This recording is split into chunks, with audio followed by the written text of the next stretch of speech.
Chapter close नहीं हुआ है। ये सवाल है, ये बड़ा इंपॉर्टेंट है। कुछ अहम सवाल है।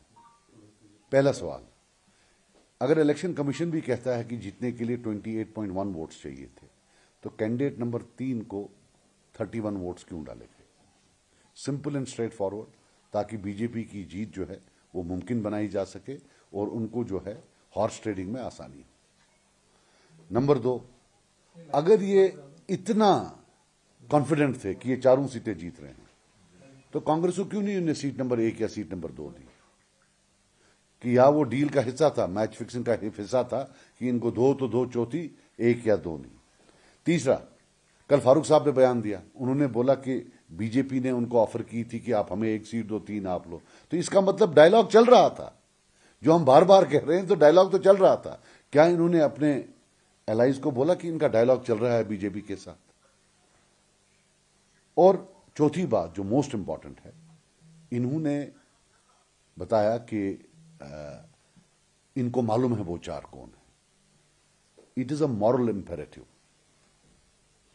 इनको किसी भी हालत में वो नाम बोलने चाहिए, चाहे वो इनकी अपनी पार्टी के, मगर बोलना किसी भी हालत पर चाहिए। लेकिन ये जो नाम नहीं ले रहे हैं, देन ही इज गिल्टी। बाकी ये देखिए आप, एब्सटेन पर ये हम पर इल्जाम लगा रहे हैं, एब्सटेन करने से कि आपका जी जो है ये जो सपोर्ट कर रहे हैं उनको। अल्लाह माफ करे, अल्लाह माफ करे, अगर हमने वोट डाला होता तो आज मैं कहां कहां घूमता बोलने की यार मैंने नहीं किया। तो और मैं फिर बोलूं कि हमारे लिए नेशनल कॉन्फ्रेंस और बीजेपी में कोई फर्क नहीं है।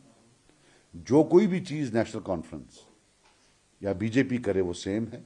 बीजेपी जो बाहर बोलेगी वहां सदन में, राज्यसभा में, ये वहां अंदर जाकर जो है उनके साथ बंद कमरों में बोलेंगे। सो हमारे लिए कोई फर्क नहीं है, हमने एब्सटेन किया है। और ये रूलिंग पार्टी को, हुकूमत इनकी है, ये खुद बोलते हैं हमें पता है कौन से 4 इंसान हैं, तो क्यों नहीं बोल रहे हैं? 4 ही क्यों, 3 और हैं जिन्होंने जो है रिजेक्ट किया है। और मैं आपको बताऊं वोट रिजेक्ट कैसे होता है। ये मान लीजिए मैंने दिखा दिया, यहां इंक लगी है, ये लगा लिया, हो गया रिजेक्ट, इसमें क्या प्रॉब्लम? सो ये कहना कि भाई हमने वोट देके एजेंट ने और इसलिए वो नहीं हो सकता, दैट्स अ लाई। और फिर जब मैच फिक्सिंग हो तो उसमें क्या कह सकते हैं? अब मेरे को तो ज्यादा उर्दू आती नहीं है, वो शेर एक है ना, वो तू इधर उधर की ना बात कर, ये बता काफिला क्यों लूटा, मुझे रहजनों से गर्ज नहीं, तेरी रहबरी का सवाल है।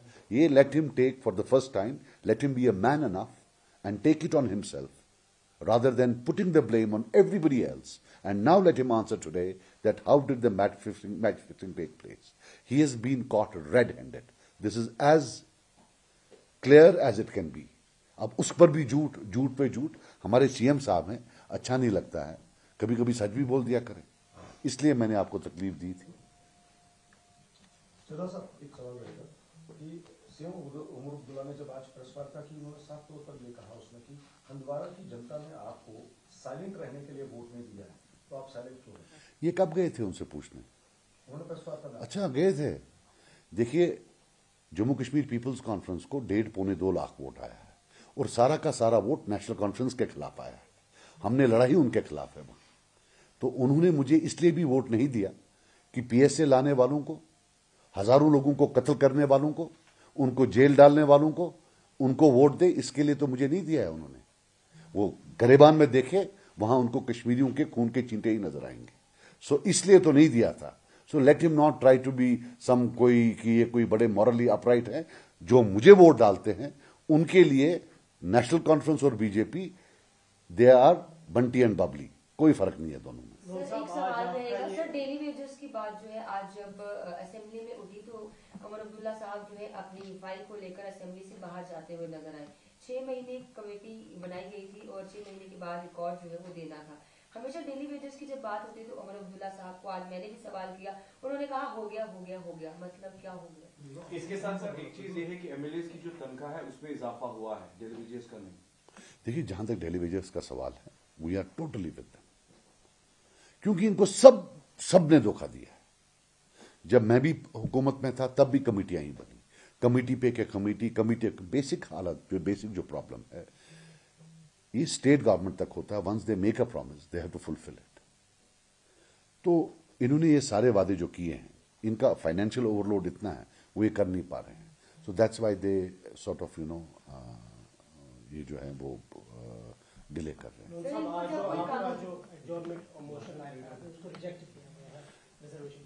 देखिए रिजर्वेशंस का मैं आपको बता दूं, मुझे नहीं समझ आ रही है ये क्यों इतना लाइटली ले रहे हैं रिजर्वेशंस को। और मैं आपको बताऊं रिजर्वेशंस का कॉन्सेप्ट है, इसको आप मिस्टेक ना करें। It's about denying employment to someone कि हम ए को नौकरी नहीं देंगे और बी को देंगे। आप ये अंदाजा लगाइए पूरी दुनिया में जम्मू कश्मीर की जो एजुकेशन सिस्टम है उसका एक नाम है। नामवर डॉक्टर यहां से गए हैं, इंजीनियर्स, लॉयर्स हमारे गए हैं सुप्रीम कोर्ट में। Some of our good lawyers they have पूरी दुनिया में अकाउंटेंट्स, डॉक्टर्स, नासा, कोई भी दुनिया के बड़े इंस्टीट्यूशंस आपको वहां जम्मू कश्मीर से कोई ना कोई मिलेगा। दिल पर हाथ रखकर कहिए अगर रिजर्वेशंस होती वो पहले ही आउट नहीं हुए होते सारे।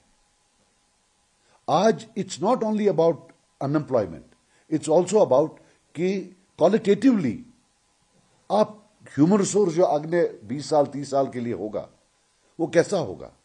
अल्लाह का लाख शुक्र है, अल्लाह नजर बद से बचाए, लेकिन आज तक कोई ब्रिज गिरा है यहां। We have great engineers. कोई ऐसा इंजीनियरिंग डिजास्टर हुआ है जो हिंदुस्तान के लगभग हर स्टेट में हुआ है। We have great engineers, great doctors. Covid में आवर डॉक्टर्स वर एग्जाम्पलरी। लेकिन विद दिस रिजर्वेशन, अब जो हमारे स्पीकर साहब हैं, मैं बड़ी इज्जत उनकी करता हूं and I have to tell you he is very bright, लेकिन वो अपनी इंटेलिजेंस यूज करते हैं स्टॉल करने में। वो हर एक चीज को बोलते हैं सब जुडिस है। हिंदुस्तान इतना बड़ा मुल्क है और कोर्ट जाना यहां के आम नागरिक का, आम सिटीजन का एक हॉबी है। वो कौन सा चीज है हिंदुस्तान में जो सब जुडिस नहीं है। और जब हम बोले, हमने डिस्कशन किया, we are not in direct जो जो जो जो उन्हें रूल बुक बताई उसमें डिटेल में तो नहीं बताया गया है। फिर तो आपको उसमें interpretation, is a matter of interpretation. हम तो डिस्कस करने जा रहे थे, हम थोड़ी कोई कोर्ट को बताने जा रहे थे कि आप ये न करिए, आप वो करिए।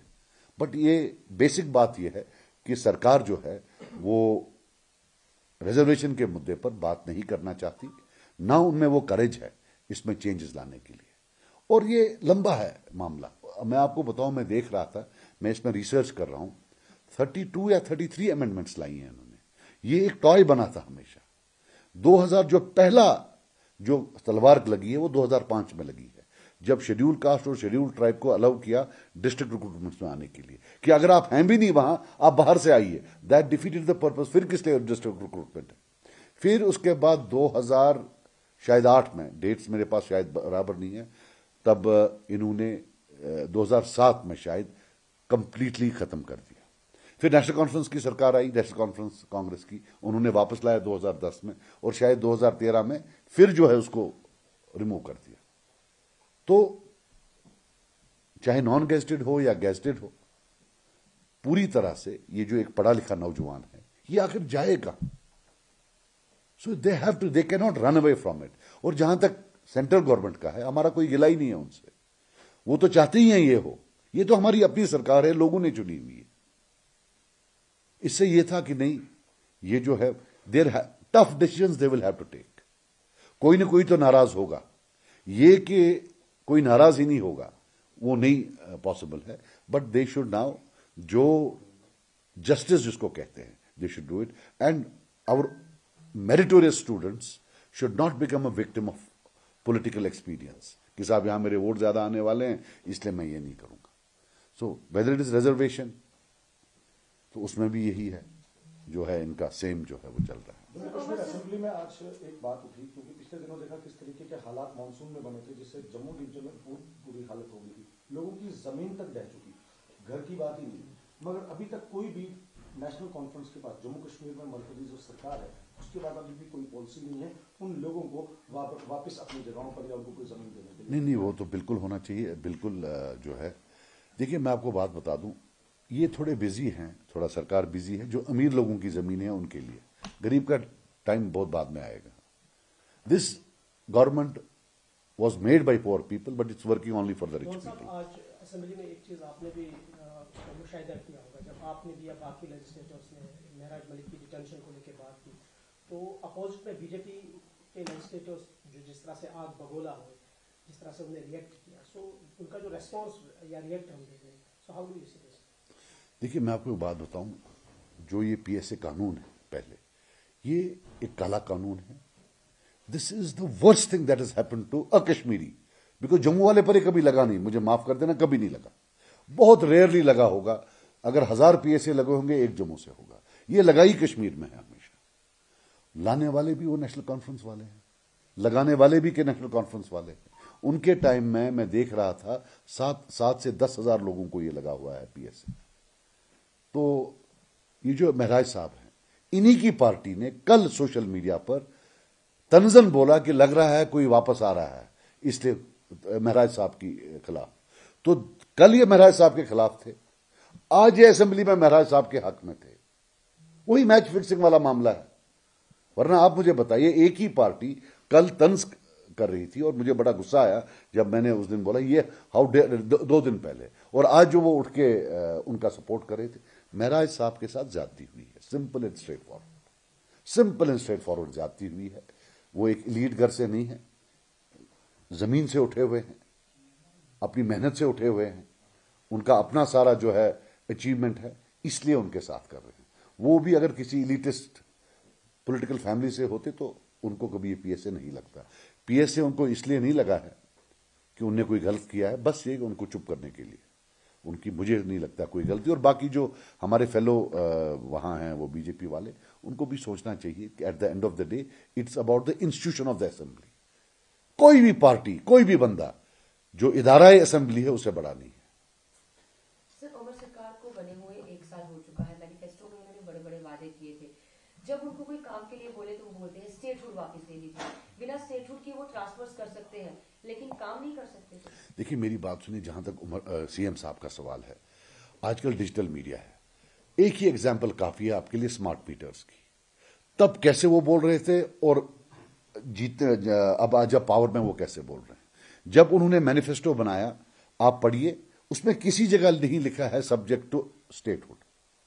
तब तो वो बोल रहे थे वो भी दे दूंगा, ये भी दे दूंगा।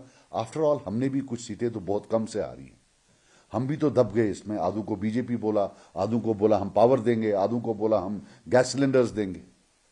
आप छोड़िए देने का, भी तो लोड बढ़ा दिया है उन्होंने। अगर किसी को नॉन मीटर एरियाज में 1000 रुपए का बिल था, आज 1500 का है। जब हमने लिखा, बोला नहीं हमने नहीं बढ़ाया, फिर देखा इन्होंने लोड बढ़ाया हुआ है। सो अगर किसी को 1 किलोवाट का चार्ज कर रहे थे, आज 2 या 3 किलोवाट का चार्ज कर रहे हैं। सो ये बहानेबाजी है। This government has lost its way. आप खुद देखिए ना, जो इवन ट्रेजरी बेंचेस में जो इनके मेंबर्स होते हैं, आप देखिए वो कितने गुस्से में होते हैं। और हां, और एक और चीज बता दूं इसमें, there is a total disconnect. ये अपने कामों में लगे हैं, अपोजिशन को बिलिटल करते हैं। जो ब्यूरोक्रेसी है वो बीच में और भी ज्यादा, वो तो टोटली अनकम्युनिकेबल है। मतलब आप उनके साथ कम्युनिकेट कर ही नहीं सकते हैं। वहां से कोई जवाब ही नहीं। आप यहां से कुछ भी लिखो, वो लिखते हैं noted. What is your name? Noted. रहते कहां हो? Noted. So that is the whole thing, because once you start going after the opposition, so 2 की लड़ाई, तीसरे की जीत। So that's what they are doing. Sir, I have a question regarding Omar Abdullah. He said that I'll resign for a time bound. Do you think it's a word statement and he is very capable on the statement right now? ना तो हमारे home minister साहब ने कोई time दिया कब वो statehood देंगे, ना उमर अब्दुल्ला साहब ने टाइम दिया है टाइम कि वो रिजाइन कब करेंगे। मत 5 साल के बाद 3 दिन पहले करें, वो भी हो सकता है। तो ऐसे तो टाइम उन्हें दिया नहीं। वैसे ये वो he is not of that material की है। मुझे I would be surprised if he resign. एक नेशनल कॉन्फ्रेंस ने जो मैनिफेस्टो अपना जारी किया था, उसमें तीसरा पॉइंट था जो अहम सवाल मेरे लिए है खासकर, कश्मीरी पंडित विस्थापित की बात करें तो उन्होंने कहा था हम कश्मीरी पंडित विस्थापितों को कश्मीर घाटी में वापस बिठाएंगे। क्या लगता है आज तक जितनी भी असेंबली चली है, दूसरी असेंबली कश्मीर में इस साल की है और जम्मू में हुई, कहीं भी कश्मीरी पंडित विस्थापितों की बात नहीं उठाई गई? नहीं, वो आने तो चाहिए। वो तो हमारे जिस्म का हिस्सा है, हमारे समाज का हिस्सा है, आने तो चाहिए। तो ये उमर साहब अगर जो यहाँ हैं वो ना भाग जाएं, मैं उसमें ही खुश हूँ। किसी को लाने की तो वो बात ये करें, जो यहाँ हैं वो कहीं भाग न जाएं, वो आप बात करें। But to be very honest, yes, that will be the glorious day when they come back. Thank you.